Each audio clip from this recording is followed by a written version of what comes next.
A Packers game that didn't sell out with fans failing to buy up all the tickets? What is the game of football coming to? That was the situation as the Packers prepared to host the 49ers in this season's wild card playoff matchup.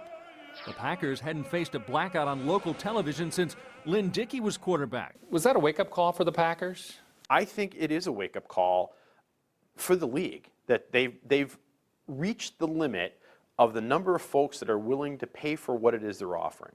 Ticket prices for the wild card game at Lambeau Field rose from $74 during the regular season to $102 for the playoff game, and that's the cheapest seat in the stadium. Sure, there were other factors like the cold weather and a limited number of days to sell tickets, but there was also the growing allure of watching football at home. This is how Packers president Mark Murphy summed up the near blackout days before the game. It's been a trying week. This is a difficult issue. I think a lot of teams are in the playoffs who are dealing with it. Now that the season is over, I wanted to ask Murphy on camera about the continued need for the blackout rule, but my repeated requests were denied. So I turned to former Packers Vice President Andrew Brandt, who now runs his own business focusing on the NFL. Does the NFL need the blackout rule in order to fill the stadiums?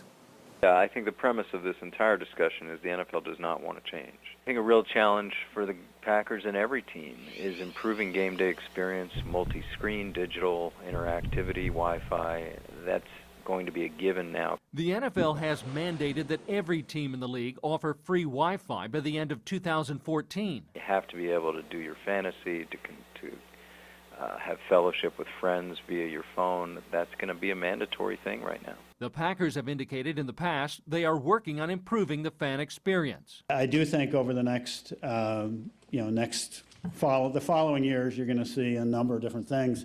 What those are, I'm really not in a position now to say. A Packers spokesman did offer this insight in an email response to my requests for an interview, saying, "We hope to have some updates with regard to the cellular service at the stadium in the next few months.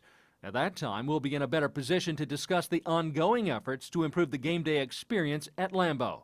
Despite the negative attention the NFL received for 3 near-miss blackouts wild card weekend, a Fox 11 fact check shows only 2 games were blacked out in local markets all season, one in Buffalo, the other in San Diego.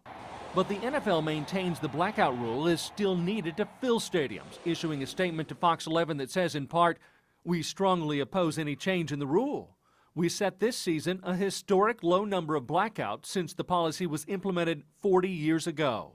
What the NFL doesn't mention are the games that avoided blackouts, with sponsors buying up tickets, or the number of times teams were given extensions to sell tickets. Clearly, if this becomes a trend, not just the fact there are only 2 blackouts, but over and over having extensions and having what happened that wild card weekend, that'd be a concern. So if they want to continue to fill the stadiums, they either have to enhance the product, which is the path they're choosing, or they're going to have to back off on the price. The Packers boosted the cost of tickets just last season and announced just yesterday ticket prices will go up again this year by $3 a seat. For Fox 11 Investigates, I'm Mark Leland.